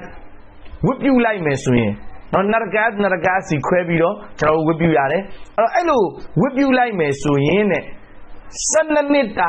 Ibadat Lode Sawapne, Adi Chauragat go, Alaushimaka Piao be like me. Surujanaga, Padagaro, General Chauragat be, Time Alaushimaka, Sananita, Ibadat Lode Sawapku, Chimiama Pede. Taga, Riwayat Kupia Bare. Now the Hadith Pinashindi, Imam Muhammad bin Al Munkadir Sure, Pinashindi, Najonaru Pian Simbian, Jaya Batuya Lesuro, the Imam Abdullah ibn Mubarak, Mimi Azud Sure Janda Jama, the Awabi Namazi Ajango, Pobiatar, or Babio Lesuro, Maghrib Pire Akama, Maghrib ne Isha Jama, Pade Namaz Hare, Awabin, Allah Baku, Pian Le do Turiye. တောက်ပါလုံသောသူများရဲ့ဒါဆိုရင်နမတ်ဖြစ်ပါတယ်တဲ့အဲ့တော့ဟာဒီစ်တော်ဒီမှာအမြောက်အများပေါ့လေကျွန်တော်တို့ဒီအဝါဘီနမတ်နဲ့ပတ်သက်ပြီးတော့လဲလာရှိတယ်ထပ်ပြီးတော့သမိုင်းမှာဘာတွေတွေ့ရလဲဆိုတော့ကျွန်တော်တို့နဗီကြီးဆလ္လာလာဟ်အလိုင်းဝါဆလမ်ကိုတော်တိုင်ကလည်း6ရကာအတ်ဝတ်ပြုတယ်ဆိုတော့เนาะအနေထားတွေကိုကျွန်တော်တို့တွေ့ရတယ်နောက်တစ်ခုကဘာလဲဆိုတော့ဒီဆွာဟာဘာတာဝကာကြီးတွေကလည်းကိုတော်ဝဖားဖြစ်ပြီးတဲ့နောက်မှာဒီဝတ်ပြုခဲ့တယ်ဆိုတာတွေကိုကျွန်တော်တို့တွေ့ရတယ်တဲ့နောက်ပိုင်းမှာတာဘီအင်တွေကလည်းဒီအဝါဘီနမတ်ကိုမဂရစ်နဲ့အီရှာကြားမှာစောင့်ပြီးတော့ဝတ်ပြုတယ်ဆိုတာတွေတွေ့ရပါတယ်တဲ့နောက်ဟာဒီစ်တော်တပုတ်မှာပေါ့နော်ဟာဇတ်အဗ်ဒူလာအစ်ဘ်ဥမာရဒီအလ္လာဟူတအာလာအန်ဟူမှာတခင်ကြီးရဲ့စင်ပြန်တဲ့ဟာဒီစ်တော်မှာဆိုရင်လေဒီအဝါဘီနမတ်ရဲ့အကျိုးကျေးဇူးတွေကိုကျွန်တော်တို့တွေ့ရတယ်အဲ့တော့အဝါဘီနမတ်ကဘယ်ချိန်ထိဖတ်လို့ရလဲဆိုတော့တဲ့ဟာဇတ်အစ်ဘ်ဥမာရဲ့စင်ပြန်ချက်မှာကြတော့အီရှာအာဇန်မဆိုခင်အထိအဝါဘီနမတ်ကိုကျွန်တော်တို့ဝတ်ပြုလို့ရတယ်တဲ့အများဆုံး6ရကာဝတ်ပြုတယ်ဆိုတဲ့ရီဝါယတ်တွေကျွန်တော်တို့တွေ့ရနောက်အာယတ်တော်တစ်ခုရှိပါတယ်ကျွန်တော်တို့ဒီ26ပါရာမှာပါတယ်အဲ့ဒီအာယတ်မှာအလ္လာဟ်ရှမတ်ကအမိန့်ရှိတယ်ကာနူကလီလမင်အလ်လိုင်လမာယဟဂျာအွန်အလ္လာဟ်ရဲ့အချစ်တော်တွေဟာတဲ့ညမှာသူတို့တွေကအနှဲငယ်ပဲအိပ်ဆက်အနားယူကြတယ်တဲ့ဘာကြောင့်လဲဆိုတာကိုတဖ်ဆင်ပညာရှင်ကြီးတွေကပြောတယ်အဝါဘီနမတ်ဖတ်ကြတယ်မဂရစ်နဲ့အီရှာကြားမှာသူတို့ခဏတာအိပ်ဆက်အနားယူတာတွေမလုပ်ဘဲနဲ့အဝါဘီနမတ်တွေဖတ်တယ်ဆိုပြီးတော့မှအမိန့်ရှိထားပါတယ်အဲ့တော့ဒါကကျွန်တော်တို့အဝါဘီနမတ်နဲ့ပတ်သက်ပြီးတော့အချုပ်ကျွန်တော်တို့ပြန်ပြောပြရမယ်ဆိုရင်အဝါဘီဆိုတာဟာအာရဘီစကားလုံးဖြစ်တယ်အလ္လာဟ်ရှမြတ်ဘက်ကိုကိုယ်နှုတ်နှလုံး၃ပါးလုံးနဲ့ပြန်လဲသောသူများဖတ်သောနမတ်လို့အဓိပ္ပာယ်ရပါတယ်မဂရစ်နမတ်ရဲ့ဆွန်နတ်တွေပြီးတဲ့အခါမှာဟာရီဝါယတ်တွေမှာဖော်ပြချက်အရာ6ရကာအတ်ဝတ်ပြုတာကိုအဝါဘီနမတ်ဆိုပြီးတော့မှခေါ်ပါတယ်အဲ့တော့ဒီနမတ်ကိုဝတ်ပြုခြင်းအပြင်12နှစ်တာအီဘာဒတ်လုပ်တဲ့ဆဝတ်တွေကိုအလ္လာဟ်ရှမတ်ကကျွန်တော်တို့တွေကိုချီးမြှင့်မှာဖြစ်တယ်တဲ့အဒီအဝါဘီနမတ်ကိုလည်းအင်ရှာအလ္လာဟ်ကျွန်တော်တို့ဖတ်ဖို့လိုအပ်ပါတယ်နောက်ထပ်ကျွန်တော်တို့ထံမှာကြော်ကြားတဲ့နမတ်ကတော့တဟဂျွတ်ရဲ့နမတ်ဖြစ်တယ်ကျွန်တော်မြတ်ကုရ်အာန်ထဲမှာအလ္လာဟ်ရှမတ်ကဒီနာမည်နဲ့ဖော်ပြထားတယ်ဝမီနလ်လိုင်လီဖတဟဂျတ်ဘီဟီနာဖီလတလတ်နောက်ကုရ်အာန်ကြီးဆလ္လာလာဟ်အလိုင်းဝါဆလမ်ကိုဆူရတ်ုလ်မုဇ္ဇမ်မီလ်မှာဒီတဟဂျွတ်တွေထပြီးတော့ဖတ်ဖို့အတွက်ဒီဖော်ပြထားပါတယ်အဲ့တော့တဟဂျွတ်နမတ်မှာအများဆုံးကျွန်တော်တို့ဟန်နဖီမဇ်ဟ်မှာဖတ်ရတဲ့ရကာအတ်အရေအတွက်က12ရကာအတ်ရှိပါတယ်အဲ့ပညာရှင်တွေကဟာဒီစ်တော်တွေကိုကိုးကားပြီးတော့ဗာတင်ပြလဲဆိုတော့2ရကာအတ်ကနေစပြီးတော့ဝတ်ပြုလို့ရတယ်တဟဂျွတ်ရဲ့နီယတ်နဲ့2ရကာအတ်ဖတ်ရလဲရတယ်4ရကာအတ်ဖတ်လဲရတယ်6ရကာအတ်ဖတ်လဲရတယ်12ရကာအတ်ဒီပေါ့လေဘလောက်ကျွန်တော်နိုင်တယ်လဲနိုင်တယ်လို့ဖတ်ခွင့်ကျွန်တော်တို့ရှိတယ်အင်ရှာအလ္လာဟ်တဟဂျွတ်ရဲ့ဆဝတ်ကိုအလ္လာဟ်ရှမတ်ကကျွန်တော်တို့ကိုချီးမြှင့်မှာဖြစ်ပါတယ်အဲ့တော့ဒီမှာဒီကုရ်အာန်ကျမ်းတော်မြတ်ထဲမှာလည်းလာရှိထားတယ်နောက်ဟာဒီစ်တော်ပေါင်းမြောက်များစွာမှာလည်းတဟဂျွတ်ရဲ့အကျိုးဖဇီလတ်တွေကိုဖော်ပြထားတယ်ဟာဇတ်အိုင်ရှာတခင်မကြီးစင်ပြန်တဲ့ဟာဒီစ်တွေအများကြီးပဲတဟဂျွတ်နဲ့ပတ်သက်ပြီးဘာကြောင့်လဲဆိုတော့ကုရ်အာန်ကြီးဆလ္လာလာဟ်အလိုင်းဝါဆလမ်ကတဟဂျွတ်ကိုအိမ်မှာဝတ်ပြုလေရှိတော့အများစုတဟဂျွတ်ရဲ့အကျိုးကျေးဇူးတွေအချိန်တွေရကာအတ်တွေကိုစင်ပြန်တာကအိမ်တွင်းမှာရှိနေတဲ့ကျွန်တော်တို့ရဲ့မိခင်မွန်ကြီးတွေကစင်ပြန်ပေးတာဖြစ်တယ်အဲ့ဒီတည်းမှာအထူးသဖြင့်ဟာဇတ်အိုင်ရှာတခင်မကြီးစင်ပြန်တဲ့ဟာဒီစ်တွေအမြောက်အများကျွန်တော်တို့တွေ့ရတယ်အဲ့ဒီတဟဂျွတ်ရဲ့အချိန်ကဘယ်ချိန်ကနေစလဲဆိုတော့တဲ့ပညာရှင်ကြီးတွေကအမိန့်ရှိတယ်အီရှာနမတ်ရဲ့ဝတ်တင်ပြီးတာနဲ့ကျွန်တော်တို့နဖီလ်တွေဖတ်တယ်အီရှာရဲ့ဒီ18ရကာအတ်ဖတ်ရတယ်အဲ့တော့အဲ့ဒီမှာအဲ့ဒီနဖီလ်တွေဖတ်ပြီးတာနဲ့ဝတ်တင်ပြီးတာနဲ့ဖတ်တဲ့နဖီလ်တွေအားလုံးဟာတဲ့ဒါဟာတဟဂျွတ်ရဲ့စရင်ဝင်သွားပြီတဲ့အဲ့တော့တဟဂျွတ်ရဲ့အချိန်ကအခုနပြောသလိုကျွန်တော်တို့ဝတ်တင်ပြီးတာနဲ့စပြီးတော့ဖတ်လို့ရသွားပြီတဲ့တောင်းတာကတော့တဟဂျွတ်ရဲ့အချိန်ကတော့ညဦးရံမှာကျွန်တော်တို့ထပြီးတော့ဆယ်ရီအချိန်မှာထပြီးတော့ဖတ်မယ်ဒီနေ့နဲ့တွက်မယ်ဆိုရင်တော့ဆယ်ရီကုန်တဲ့အချိန်ကကျွန်တော်တို့မန္တလေးအချိန်စရာနဲ့ဆိုရင်9နာရီ10မိနစ်ဆိုတာနဲ့ဒီမှာဆယ်ရီကုန်သွားပြီ9နာရီ10မိနစ်အထိပေါ့အဲ့တော့တဟဂျွတ်နမတ်ကိုအီရှာပီးကနေပြီးတော့မှ9နာရီ10မိနစ်အထိ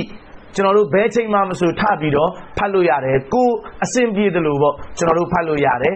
အစာပိုင်းမှာဖတ်ပြီးတော့အိမ်မယ်ဆိုရင်လည်းပြဿနာမရှိဘူးညတကောင်ရံမှာထားပြီးတော့ဖတ်မယ်ဆိုရင်လည်းကောင်းတယ်ဒီတိုင်းပဲကျွန်တော်တို့ညရဲ့နောက်ဆုံးရံမှာ9နာရီ10မိနစ်မတိုင်ခင်ပေါ့နော်ဥပမာ9နာရီမတင်လောက်မှာထားပြီးတော့ဖတ်နိုင်မယ်ဆိုရင်တော့ဒါအကောင်းဆုံးပဲ အဲ့ဒီချိန်မှာအလ္လာဟ်ရှုမြတ်ကနော်မိမိရဲ့အချစ်တော်တွေအလ္လာဟ်ရဲ့နော်အလ္လာဟ်နဲ့နီးကပ်မှုရှိတဲ့ပုဂ္ဂိုလ်တွေနဲ့အထူးသဖြင့်ညီလာခံပြုလုပ်တယ်ဆိုပြီးတော့ဟာဒီသ်တော်ဒီမှာလာရှိပါတယ်အဲ့တော့ဒီတာဂျွဒ်ရဲ့နမတ်ကိုရကာတ်အရေးအတွက်ကနရကာတ်ကနေစပြီးတော့12ရကာတ်အထိကျွန်တော်တို့ဖတ်လို့ရတယ်ဖတ်ရမယ့်အချိန်ကအီရှာရဲ့ဝတ္တပြီးတဲ့အချိန်ကနေပြီးတော့မှ10ရီချိန်ကုန်တဲ့အချိန်ထိပေါ့အခုဒီနေ့နဲ့တွက်မယ်ဆိုရင်9နာရီ10မိနစ်အထိကျွန်တော်တို့ဖတ်လို့ရတယ်အဲ့တော့အဲ့လိုဖတ်တဲ့အချိန်မှာကျွန်တော်တို့ကနော်ကြိုက်တဲ့စူရာတွေတွဲပါကြိုက်တယ်လို့ကျွန်တော်တို့ဖတ်လို့ရတယ်နရကာတ်ချင်းစီကျွန်တော်တို့ခွဲပြီးတော့ဖတ်ရမယ်ဖတ်လို့ရတယ်အဲ့လိုလေးတွေပေါ့နော်ကိုအစဉ်ပြေသလိုဖတ်လို့ရပါတယ်အဲ့လိုတာဂျွဒ်နမတ်တွေဝတ်ပြုခြင်းအပြင်ဘယ်လိုဆဝပ်တွေရရှိမလဲတာဂျွဒ်ရဲ့အကျိုးကျေးဇူးတွေကတော့အများကြီးပဲကျွန်တော်တို့နဗီကြီးဆလ္လာလာလဟ်အလိုင်းဝါဆလမ်ကအမိန့်ရှိတယ်တကယ်လို့ငါရဲ့အွမ်မတ်ခက်ခဲသွားမှာကိုမစိုးရိမ်ရဘူးဆိုရင်တဲ့တာဂျွဒ်နမတ်ကိုမဖြစ်မနေဖတ်ရတဲ့နမတ်အဖြစ်နဲ့တောင်တတ်မှတ်လိုက်ခြင်းတဲ့ဒီတာဂျွဒ်ထဲမှာအကျိုးကျေးဇူးတွေအမြောက်များရှိလို့အဲ့ဒီအကျိုးကျေးဇူးတွေထဲမှာတစ်ခုကဘာလဲဆိုတော့မွတ်စလင်ကျမ်းရဲ့ရီဝါယတ်မှာဟာဇတ်အဘူအူမာမာရဒီအလ္လာဟူတအာလာအန်ဟူတခင်ကြီးကနေစင်ပြန်ထားတယ်ကျွန်တော်တို့နဗီကြီးဆလ္လာလာလဟ်အလိုင်းဝါဆလမ်ကအမိန့်ရှိတယ်အလိုင်ကွမ်ဘီကီယာမီလိုင်အတင်တို့တဲ့ညမှာတာဂျွဒ်နမတ်ကိုထပြီးတော့ဖတ်နိုင်အောင်ကြိုးစားကြပါတဲ့ဘာကြောင့်လဲဆိုတော့တဲ့ဖအင်နဟူဒအဘူဆာလီဟီနကဘလကုမ်ဒီတာဂျွဒ်ဖတ်ခြင်းဆိုတာဟာအတင်တို့အလျင်မှာပွင့်ပေါ်ခဲ့တဲ့သူတော်စင်သူတော်မြတ်တွေရဲ့အကျင့်တီလာဖြစ်တယ်ဒါနဲ့မကသေးဘူးတဲ့ဝဟူဝကုရဘတ်လကုမ်အီလာရဘ်ဘီကုမ်တာဂျွဒ်နမတ်ဟာတဲ့အတင်တို့ကိုအတင်တို့ရဲ့ဖန်ဆင်းရှင်နဲ့နိကတ်စီတဲ့အကြောင်းခံတစ်ခုလည်းဖြစ်တယ်ဒါနဲ့မကသေးဘူးတဲ့ဝဟူဝမဂ်ဖရတုန်လစ်ဆိုင်ယအာတ်အတင်တို့တွေကျွလွန်ခဲ့တဲ့ဂုဏ်တွေကိုလည်းနော်ပတ်လက်ပေးစီမဲ့ဒါဆိုရင်အီဘာဒတ်တစ်ခုဖြစ်တယ်ဝမန်ဟာတုန်အနီလ်အစ္စမ်ဂုဏ်တွေလုပ်ဖို့အတွက်တားမြစ်ပေးမဲ့နော်ဂုဏတွေလှုပ်ချင်းကနေပြီးတော့မှတားမြစ်ပေးမဲ့ဒါဆိုရင်အကြောင်းကံတစ်ခုလည်းဖြစ်တယ်တဲ့မွတ်စလင်ကျမ်းရဲ့ရီဝါယတ်မှာဒီလိုဖော်ပြထားပါတယ်အဲ့တော့ကျွန်တော်တို့ပြန်ပြီးတော့ကြည့်လိုက်မယ်ဆိုရင်သူတော်စင်တွေရဲ့အကျင့်တီလာဖြစ်တယ်အလောရှုမြတ်နဲ့နီးကပ်စေမဲ့အကြောင်းကံတစ်ခုဖြစ်တယ်ပြီးတဲ့အခါမှာကျွန်တော်တို့ဂုဏတွေလည်းကျွတ်အောင်မယ်ဂုဏတွေလှုပ်ခြင်းစိတ်တွေလည်းတာဂျွဒ်နမတ်ဖတ်တဲ့သူတွေရဲ့နှလုံးသားထဲကနေအလောရှုမြတ်ကထုတ်ပစ်လိုက်မယ်တဲ့အဲ့ဒါလေးတွေကျွန်တော်တို့ဒီကနေသိရပါတယ်ဒါကြောင့်ကျွန်တော်တို့တာဂျွဒ်နမတ်ကိုလည်းနိုင်တဲ့လောက်လေးတွေပေါ့လေကျွန်တော်တို့ဖတ်ကြပါနော်နီယတ်တွေလည်းလုပ်ပြီးတော့တာဂျွဒ်ရဲ့အချိန်လေးမှာထပြီးတော့အလောရှုမြတ်ရဲ့ထံမှာလက်ဖြတ်မယ်ဆိုရင်အလောရှုမြတ်ကပို့ပြီးတော့မှနှစ်သက်တယ်ဟာဇတ်ယာကုဘ်အလိုင်ဟိဆလမ်ရဲ့သားတွေကအပြစ်တွေကျူးလွန်ခဲ့တယ်ဟာဇတ်ယူဆုဖ်ကိုတေအောင်သူတို့တွေအနေနဲ့တေချောင်းကြံခဲ့တယ်နော်ရေရင်းထဲမှာပြစ်ထဲခဲ့တယ်လိန်နာတွေမှုသားတွေပြောခဲ့တယ်နောက်ဆုံးသူတို့တွေအမြင်မှန်ရလာတော့ဟာဇတ်ယာကုဘ်ထံမှာရှောက်ထားတယ်ကျွန်တော်တို့အတွက်အလ္လာဟ်ထံမှာအစ္စတိဂ်ဖာလုပ်ပေးပါသူတို့ကရှောက်ထားတယ်အဲ့တော့အဲ့ဒီအချိန်မှာဟာဇတ်ယာကုဘ်ကနဗီကြီးဖြစ်တယ်သူတို့ကဘယ်ချိန်မှာတောင်းအလောရှုမြတ်ကလက်ခံပါပဲဒါပေမဲ့တခင်ကြီးကဘာပြောလဲဆိုတော့တဲ့ဆောဖာအစတဂ်ဖီရူလကုမ်ရဘ်ဘီမကြာခင်တာဂျွဒ်အချိန်ရောက်ရင်မင်းတို့အတွက်ငါအစ္စတိဂ်ဖာလုပ်ပေးပါမယ်တဲ့အဲ့တော့တာဂျွဒ်အချိန်ကအဲ့ဒီလောက်အရေးပါတယ်အဲ့တော့တခုပူတွဲပြီးတော့မှကျွန်တော်တင်ပြချင်တာကျွန်တော်တို့ဆရာကြီးတွေသူတော်စင်ကြီးတွေကဘာပြောလဲဆိုတော့ဒီတာဂျွဒ်နမတ်ကိုအလောရှုမြတ်ကလူတိုင်းကိုဖတ်ခွင့်မပေးဘူးတဲ့ဘာကြောင့်လဲဆိုတော့တဲ့မင်းမှာဂုဏတွေကျူးလွန်ခဲ့တယ်ဆိုရင်တဲ့အလောရှုမြတ်ကဖရစ်တာတွေကိုစေလွတ်ပြီးတော့မှဒီအမိန့်ရှိစေမဲတဲ့အဲ့ဒီဂုဏကျူးလွန်လာတဲ့သူရဲ့မျက်နာကိုညမှာငါရဲ့ညီလာခံငါအချစ်တော်တွေတက်ရောက်မဲ့ညီလာခံမှာသူ့မျက်နာကိုငါမမြင်ချင်ဘူးသူ့ကိုမနှိုးစေနဲ့ဆိုပြီးတော့အလောရှုမြတ်ကအမိန့်ရှိမဲတကယ်အလ္လာဟ်နှစ်သက်တဲ့သူတွေကိုကြတော့ဒီတာဂျွဒ်နမတ်ဖတ်ခွင့်ရဖို့အလောရှုမြတ်ကတောက်ဖီကပေးလိုက်မယ်တဲ့အဲ့လိုကျွန်တော်တို့ဒီရီဝါယတ်တွေလည်းတွေ့ရပါတယ်ဒါကြောင့်ဒီတာဂျွဒ်နမတ်ရခြင်းနေဆိုရင်တနေ့တာကျွန်တော်တို့ဂုဏတွေကနေရှောင်ရမယ်အထူးသဖြင့်ဘယ်လိုဂုဏမျိုးတွေကတာဂျွဒ်လက်မဲ့ဖြစ်သွားစေလဲဆိုရင်တဲ့မျက်လွှာမထိန်တဲ့ဂုဏတွေတာဂျွဒ်လက်မဲ့ဖြစ်သွားစေပါတယ်တဲ့နောက်တစ်ခုကဘာလဲဆိုတော့တဲ့ကျွန်တော်တို့ဒီအတင်းအဖြစ်နေပြောမိသွားတယ်အဲ့ဒီလိုအခြေအနေတွေမှာလည်းတာဂျွဒ်လက်မဲ့ဖြစ်သွားတတ်ပါတယ်တဲ့ဒါကြောင့်မလို့ကျွန်တော်တို့မအိတ်ခင်မှာအလ္လာဟ်ထံမှာကျွန်တော်တို့တွေနော်အိုအလ္လာဟ်ဒီနေ့တနေ့ကုန်မှားခဲ့တဲ့ဂုဏတွေကျူးလွန်ခဲ့မိတာတွေရှိရင်ကျွန်တော်တို့ကိုခွင့်လွှတ်ပေးပါဆိုပြီးတော့ဒူအာတွေတောင်းပြီးတော့ကျွန်တော်တို့အိတ်ကြမယ်အဲ့လိုအိတ်ပြီးတဲ့နောက်ပိုင်းမှာကျွန်တော်တို့ကနီယတ်တဲ့လုပ်မယ်တာဂျွဒ်ကိုထပြီးတော့ဖတ်ကိုဖတ်မယ်အဲ့တော့အဲ့လိုနီယတ်လုပ်ပြီးတော့တန်ဋိဌာန်ချပြီးတော့ကျွန်တော်ကနေလိုက်ပေမဲ့ဖ တ်ခွင့်မရဘူးဆိုရင်လည်းတဲ့အလောရှင်မြတ်ကကျွန်တော်တို့ကိုဖတ်တဲ့သူတွေရဲ့ဆဝတ်ကိုချီးမြှင့်ပေးမှာဖြစ်တယ်တဲ့ဒါကြောင့်ကျွန်တော်တို့အင်ရှာအလ္လာဟ်တအာလာအရှုံးမရှိပါဘူးနီယတ်ကျွန်တော်တို့လုပ်ဖို့လိုအပ်တယ်ပေါ့လေအဲ့တော့ဒီလိုနီယတ်တွေနဲ့တွဲပြီးတော့လှုပ်လိုက်မယ်ဆိုရင်အလောရှင်မြတ်ကကျွန်တော်တို့ကိုဆဝတ်ပေးမှာဖြစ်ပါတယ်အဲ့တော့ကျွန်တော်နောက်ဆုံးဏီကုန်းချုပ်အနေနဲ့တင်ပြချင်တာကအခုကျွန်တော်တို့ပြောလိုက်တဲ့အရှရာချာဂျ်အဝါဘင်တာဂျွတ်အဲ့တော့ဒီနမတ်တွေကိုဝတ်ပြုတဲ့အခါမှာအကြံပေးချင်တာကကျွန်တော်တို့ကအဲ့ဒီထဲမှာတခြားနဖီလ်တွေပေါ့နော်ရှုကရီယာနမတ်တို့တောဘာနမတ်တို့ဒါတွေအားလုံးကိုကျွန်တော်တို့ကနီယတ်ပူးတွဲပြီးတော့လုပ်လို့ရတယ်အဲ့လိုနီယတ်လုပ်လိုက်တာနဲ့ဆဝတ်တွေအများကြီးကျွန်တော်တို့ကတိုးပြီးတော့မှရမှာဖြစ်တယ်ဒါပေမဲ့အရှရာအချိန်မှာတာဂျွတ်ရဲ့နီယတ်တော့တွဲလို့မရဘူးတာဂျွတ်အချိန်မှာအရှရာရဲ့နီယတ်တော့တွဲလို့တော့မရဘူးဒါပေမဲ့အခုနပြောသလိုတခြားသောအချိန်ကန့်သတ်ချက်တွေနဲ့ဖတ်ဖို့မပြောထားတဲ့နဖီလ်နမတ်တွေကိုကျွန်တော်တို့ကပူးတွဲပြီးတော့မှဖတ်လို့ရတယ်ဆိုပြီးတော့ဖီကာသာသနာပညာရှင်တွေအလ္လာဟ်တို့ကိုဂျဇာအီခိုင်ပေးပါစေကောင်းတဲ့အစားတွေပေးပါစေကျွန်တော်တို့ကိုအခုလိုလမ်းညွှန်ထားတယ်ဖတ်တဲ့နရကာအတ်ပဲဒါပေမဲ့အဲ့ထဲမှာနီယတ်တွေအများကြီးထည့်လုပ်လိုက်ရင်အများကြီးဆဝတ်ပေးရမယ်တဲ့နောက်တစ်ခုလူကြီးများခင်ဗျာဒုတိယအကြံပြုချင်တာကတစ်ဖက်ကနေကျွန်တော်တို့ကနဖီလ်နမတ်တွေလည်းဖတ်မယ်ဘာကြောင့်လဲအလ္လာဟ်နဲ့နီးကပ်မှုတွေရတယ်ကီယာမတ်နေ့မှာတစ်ခုခုများဖရတ်တွေရော့ရင်နဖီလ်တွေနဲ့အစားထိုးပေးမယ်ဆိုတဲ့ဒီအကျိုးတွေကိုမျှော်ကိုးပြီးတော့ကျွန်တော်တို့ဖတ်လို့ရတယ်ဒါပေမဲ့နောက်တစ်ခုကျွန်တော်တို့ကြည့်ရမှာကကျွန်တော်တို့ပေါ်မှာရှိနေတဲ့ဒီဖရတ်အကျွေးတွေဒါတွေကိုလည်းကျွန်တော်တို့စပ်ဖို့ကြိုးစားရမယ်နဖီလ်တွေလည်းကျွန်တော်တို့ဖတ်နေမယ်ဖရတ်အကျွေးတွေကိုလည်းကျွန်တော်တို့တွေကတစ်ဖက်ကနေပြီးတော့ကြည်အောင်လုပ်နေရမယ်ကစွာတွေပြန်ဖတ်နေရမယ်ဒါကြောင့်ကျွန်တော်တို့ဆရာသခင်ကြီးတွေကနားလည်အောင်ဘလို့နမူနာတွေပေးကြလဲဆိုတော့နဖီလ်နမတ်တွေဖတ်ရမယ်ကောင်းတယ်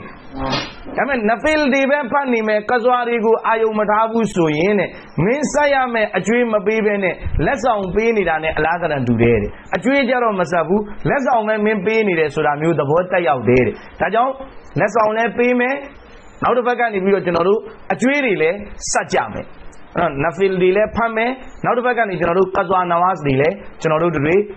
စရင်လေးတွေလုတ်ပြီးတော့ဘလောက်ကျွန်တော်တို့လွတ်ထားတယ်လဲအဲ့ဒါတွေအားလုံးကိုဖတ်ဖို့အတွက်လိုအပ်ပါတယ်အဲ့တော့ဒီနေ့တင်ပြနေတဲ့တင်ပြချက်တွေရဲ့အချုပ်ကတော့ကျွန်တော်တို့ဒီမှာဒေါက်တာတဦးရဲ့တောကနဲ့ပေါ့လေဒီအကြောင်းအရာလေးကျွန်တော်တို့ပြောပြသွားတယ်သူကပြောတယ်ဒီအရှရာတို့ချာချ်တို့အဝါဘီတို့တာဂျွတ်တို့ရဲ့အကြောင်းလေးတွေပြောပြပါဆိုတော့ကျွန်တော်တို့ဒါလေးပြောပြသွားတယ်အလ်ဟမ်ဒူလ illah အဲ့တော့ဒီမှာ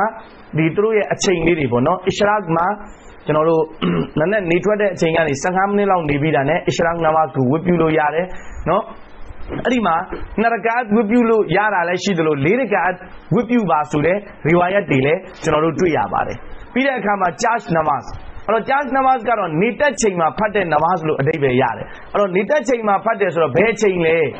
ခမန်းပြောရမယ်ဆိုရင်နေထွက်ပြီးတော့တနာရီခွဲလောက်ကနေစပြီးတော့ဖတ်လို့ရတယ်ဘယ်ချိန်ထိဖတ်လို့ရလဲဆိုတော့ကျွန်တော်တို့နေမွန်းမလွဲခင်10မိနစ်အရင်ထိအောင်ကျွန်တော်တို့ဒီချာချ်နမတ်ကိုဖတ်လို့ရပါတယ်အဲ့တော့ဖတ်တဲ့နေရာမှာရကာအတ်တွေကတော့4ရကာအတ်ဆိုတာတွေလည်းတွေ့ရတယ်10ရကာအတ်ဆိုတာတွေလည်းကျွန်တော်တို့တွေ့ရပါတယ်နောက်12ရကာအတ်အထိလည်းချာချ်နမတ်မှာရီဝါယတ်တစ်ခုမှာတွေ့ရပါတယ်ပြီးတဲ့အခါမှာအဝါဘီနမတ်အဝါဘီအလ္လာဟ်ဘက်ကိုပြန်လဲသူတွေရဲ့ဖတ်တဲ့နမတ်လို့အဓိပ္ပာယ်ရပါတယ်အဲ့တော့ဒီအဝါဘီနမတ်ကတော့မဂရစ်နမတ်ပြီးတာနဲ့စပြီးတော့မှဖတ်ရတယ်6ရကာတ်ဖတ်တယ်ဆိုတဲ့နော်ရီဝါယတ်တွေလာရှိပါတယ်အဲ့တော့ကျွန်တော်တို့ပြောခဲ့သလိုပဲ6ရကာတ်လုံးမရပါပဲလေ2ရကာတ်လောက်ပဲနိုင်နေဆိုရင်လဲနီယတ်လုပ်ပြီးတော့ဖတ်လိုက်ပါအင်ရှာအလ္လာဟ်အလောရှင်မြတ်ကျွန်တော်တို့ကိုဆဝတ်တွေပေးပါလိမ့်မယ်အဲ့တော့အဝါဘီရဲ့အကျိုးကျေးဇူးကဘာလဲဆိုတော့12နှစ်အီဘာဒတ်လုပ်တဲ့ဆဝတ်ကိုအလ္လာဟ်ရှင်မြတ်ကချီးမြှင့်မယ်ဆိုပြီးတော့မှဖော်ပြထားပါတယ်အဲ့တော့ဘယ်ချိန်ထိဖတ်လို့ရလဲဆိုတော့အဝါဘီကအရှာအဇန်မဆိုခင်အထိကျွန်တော်တို့ဖတ်လို့ရတယ်နောက်တာဂျွတ်နမတ်တာဂျွတ်နမတ်ကကြတော့အရှာပြီးတဲ့ဝတ်တင်ပြီးတဲ့အချိန်ကနေစပြီးတော့ဖတ်လို့ရတယ်ဘယ်ချိန်ထိလဲဆိုတော့ကျွန်တော်တို့ဆယ်ရီမကုန်ခင်အထိအဲ့ဒီအချိန်ထိကျွန်တော်တို့နမတ်ကိုဝတ်ပြုလို့ရတယ်ဘယ်အချိန်မှမဆိုထပ်ပြီးတော့ဖတ်လို့ရပါတယ်2ရကာအတ်ကနေစပြီးတော့12ရကာအတ်အထိကိုနိုင်တဲ့လောက်ကြိုက်တဲ့လောက်ဖတ်လို့ရပါတယ်ဒါတာဂျွတ်နဲ့ပတ်သက်ပြီးတော့ကျွန်တော်တို့တင်ပြတာနောက်တစ်ခုကတော့ကျွန်တော်တို့ဒီနေ့တင်ပြတဲ့အကြောင်းအရာပြီးတဲ့အခါမှာနောက်ထပ်ပူးတွဲပြီးတော့တင်ပြချင်တာကအလ်ဟမ်ဒူလ illah ကျွန်တော်တို့ရဲ့မိတ်ဆွေတွေတော့ကျိုးပန်းနေတဲ့ဒီ Care Myanmar Foundation ဆိုတဲ့ပရဟိတဒီကိုဗစ်ကာလကူညီရေးအစီအစဉ်လေးအလ်ဟမ်ဒူလ illah လူကြီးမင်းတို့လည်းအများကြီးဒီထဲမှာဆိုရင်ပါဝင်လူဒန်းတာတွေကျွန်တော်တို့တွေ့ရတယ်အဲ့တော့လူကြီးမင်းတို့ရဲ့ပါဝင်လူဒန်းမှုတွေကို အာလင်ပညာရှင်ပေါင်း385ပါးလောက်ကိုကျွန်တော်တို့ဒီပြီးခဲ့တဲ့တပတ်ထဲမှာပေါ့ဒီတပတ်ထဲမှာအားလုံးပေးလို့ပြီးသွားပါပြီမနေ့ကအလူရှင်တဦးကဆက်သွယ်ပြီးတော့မှသူအနေနဲ့ပြောတယ်ကျွန်တော်ကိုမနေ့ပြန်တနင်္ဂနွေနေ့မှာတဲ့အဲ့ဒီတရက်ထဲမှာပဲအပီးဝေပေးပါဆိုပြီးတော့မှနောက်ထပ်အပါ85ပါးစာသူအနေနဲ့လာရောက်ပြီးတော့မှလူဒန်းသွားတယ်အဲ့ဒီအရေးအတွက်တွေကိုလည်းကျွန်တော်တို့အင်ရှာအလ္လာဟ်မနေ့ပြန်မှာအပီးဝေပေးဖို့အတွက်ကျွန်တော်မိတ်ဆွေတွေမရှဝါရာလုပ်ထားပါတယ်အဓိကကတော့ဗာလဲဆိုတော့ဒီမှာလူဒန်းတဲ့ပုံကိုယ်တွေကိုလည်းအလ္လာဟ်အကျိုးကျေးဇူးတွေအပြည့်အဝချီးမြှင့်ပေးသနာတော်မူပါစေနောက်ကျွန်တော်တို့ရဲ့နယ်ဒီမှာလည်းကျွန်တော်တို့ကဒါရန်ကုန်ဘက်အတိုင်းအတာတွေမန္တလေးဘက်အတိုင်းအတာတွေမှာပဲဖြစ်နေတာနယ်ဒီမှာလည်းဒီအစီအစဉ်တွေကကျွန်တော်တို့တွေတောကထားပြီးတော့လှုပ်တင်ပါတယ်ဒါကြောင့်လဲဆိုတော့ဒီကိုဗစ်ရဲ့ lockdown ကာလကတဖြည်းဖြည်းနဲ့ရှည်ပြီးတော့မှတွားနေတယ်အလုပ်လက်မဲ့ဖြစ်တဲ့သူတွေလည်းများနေတယ်အစားအသောက်ခက်ခဲနေတဲ့သူတွေကပတ်ဝန်းကျင်မှာပို့ပြီးတော့မှများပါတယ်ဒါကြောင့်မလို့ကျွန်တော်တို့ကကိုယ့်ရက်ွက်ရဲ့တာဝန်ကိုအဲ့ဒီမှာတတ်နိုင်တဲ့ပုံကိုယ်တွေကယူပြီးတော့မင်းမြန်ပြီးတော့ကူညီလိုက်မယ်ဆိုရင်အားလုံးဒီကာလကြီးကိုတက်တောင့်တက်တာနဲ့ဖြတ်ကျော်နိုင်ကြမှာဖြစ်ပါတယ်အလ္လာဟ်ကျွန်တော်တို့တွေအားလုံးကိုပြောကြားခဲ့သည်မြတ်စကားရက်တွေပေါ်မှာအမှန်လုံနိုင်တဲ့တောက်ဖစ်စွာချီးမြှင့်ပေးသနာတော်မူပါစေအလောရှမြတ်နဲ့နီးကပ်စေမဲ့လောက်ရတိုင်းကိုကျွန်တော်တို့တွေနော်နောင်နှင်းကြံ့ကြာခြင်းမရှိဘဲနဲ့အမြန်ဆုံးလှုပ်ဆောင်နိုင်စွာအားလုံးကိုချီးမြှင့်ပေးသနာတော်မူပါစေဒီနေ့တင်ပြသွားတဲ့နဝါဖီလ်တွေကိုလည်းကျွန်တော်တို့တွေတေတပန်တက်တဆုံးဒီပေါ်မှာအပြည့်အဝလိုက်နာပြီးတော့ဖတ်ရွတ်နိုင်စွာအားလုံးကိုလည်းချီးမြှင့်ပေးသနာတော်မူပါစေပြောဆိုနေတဲ့ကျွန်တော်လည်းတကယ်ကိုလိုအပ်နေပါတယ်ဒီနဝါစီကျွန်တော်တို့ကိုအားလုံးကိုလည်းဖတ်ခွင့်နော်توفيق دي الله شمع تشيمين بدنا رمبازي وآخر دعوانا أن الحمد لله رب العالمين السلام عليكم ورحمة الله وبركاته